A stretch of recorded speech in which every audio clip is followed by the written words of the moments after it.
March 20. తండ్రి, నేను పాపం చేసి తిని. లూకా 15:21.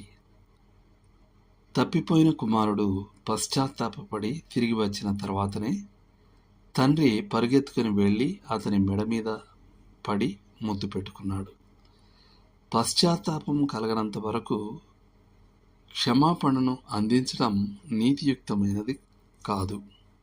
లేఖన సూత్రం ఏమిటంటే, అతడు మారు మనస్సు పొందిన ఎడల అతనిని క్షమించుము. లూకా 17:3. తప్పిపోయిన కుమారుడు దూరదేశంలో ఉన్నంతకాలం తండ్రి అతనికి సహాయం పంపినట్లు ఎటువంటి ఆధారము లేదు. నిజానికి అలా చేసి ఉంటే ఆ తిరుగుబాటుదారుని జీవితంలో దేవుని కార్యానికి ఆటంకం కలిగించినట్లే అయ్యేది. త్రోవ తప్పిన వానిని అట్టడుగు స్థాయికి తీసుకురావడమే ప్రభు లక్ష్యం. ఆ కుమారుడు తన సొంత శక్తి సామర్థ్యాల ముగింపునకు రావలసి ఉందని, అతను అట్టడుగు స్థాయికి చేరే వరకు పైకి చూడడని ఆయనకు తెలుసు. త్రోవ తప్పి తిరుగుతున్నవాడు ఎంత త్వరగా పందుల పొట్టు తినే స్థితికి వస్తే అంత త్వరగా నలిగిపోవడానికి సిద్ధంగా ఉంటాడు. కాబట్టి తండ్రి తన కుమారుని ప్రభువుకు అప్పగించి ఆ తీవ్రమైన సంక్షోభం కోసం వేచి ఉండాల్సి వచ్చింది. తల్లిదండ్రులు తాము చేయడానికి అత్యంత కష్టమైన పనుల్లో ఒకటేంటంటే, ముఖ్యంగా తల్లులకు, తిరుగుబాటు చేసే కుమారుని లేదా కుమార్తెను ప్రభువు పంపే ప్రతి ఆపద నుండి బయట పడేయడం సహజమైన ప్రవృత్తి. కానీ అలాంటి తల్లిదండ్రులు చేసేదల్లా ఆయన ఉద్దేశంలో ప్రభువుకు ఆటంకం కలిగించడం, తమకు ప్రియమైన వారి వేదనను పొడిగించడం మాత్రమే.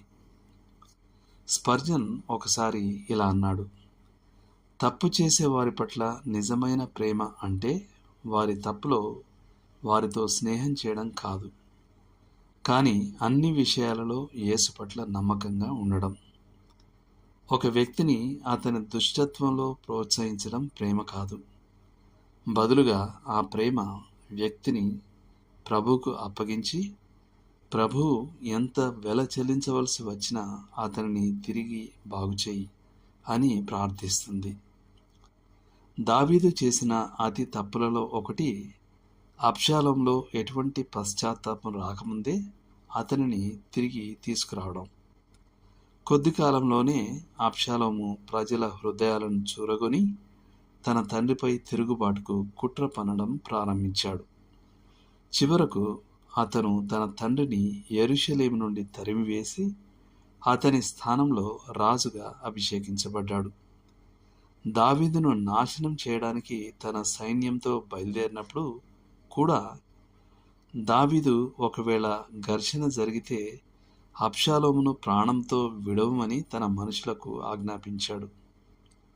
కానీ యోవాబు దానికంటే మంచిదిగా భావించి అబ్షాలోమును చంపాడు. తన కుమారుని లేదా కుమార్తెను పందుల దొడ్డిలో జీవించే స్థాయికి దేవుడు తగ్గించడాన్ని చూడవలసిన బాధను భరించడానికి ఇష్టపడే తల్లిదండ్రులు తరచుగా అంతకంటే గొప్ప దుఃఖం నుండి తప్పించబడతారు. దేవుడు మిమ్మును దీవించును గాక. ఆమేన్.